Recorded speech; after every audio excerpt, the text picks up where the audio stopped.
Rated R. Of human nature.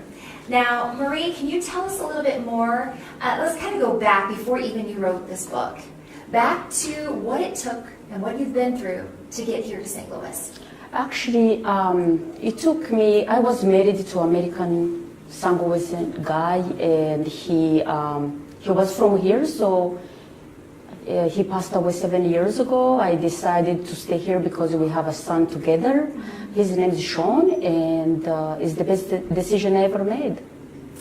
But before you met him, you have a dark side. Yes. Things that people might not know about you by just meeting you. Yeah, I grew up in a country called Rwanda. I grew up in a small country in Africa where in 1994 it was genocide, where majority of people died in 100 days. So I was so lucky to survive it, and now I'm sharing it, my story.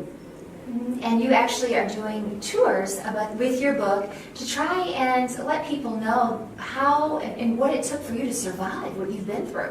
Actually, the reason I wrote my books is to share with everyone, because I just believe that we don't have to take for granted everything we have.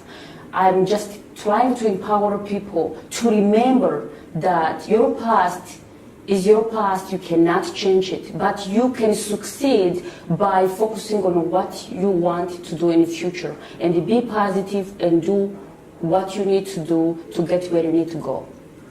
And can you let our viewers know kind of some of the worst of the worst that happened to you? Okay, I was in a jungle for 100 days naked by myself. On the time I was 14 years old. I fought very hard to survive. I didn't have food. I was desperate. I didn't have anywhere to go, but I tried everything I could to survive. And it wasn't easy to watch over 1 million of population of Rwandan people dying. It was nowhere to go. We were all stuck, but I was lucky enough to survive after they hit me with machete and they threw me off the bridge. And what was the point? What did you do that day that you got away? I got away after my family got attacked, and I heard my neighbors screaming. I took off. I went to hide in our backyard for a while. At the end of the day, I decided to go to get help from actually neighbors who knew me growing up. Actually, they turned their back on me. They told me that, no, you have to go, and you have to go now. He shot at me. I took off towards the bushes, towards the jungle naked. I didn't have shoes on. It was painful. It was painful, and I remember sleeping in the trees, and during the day hiding under the sewer, trying to fight to survive for my life. And I lost friends. Everybody I grew up with died during genocide. So.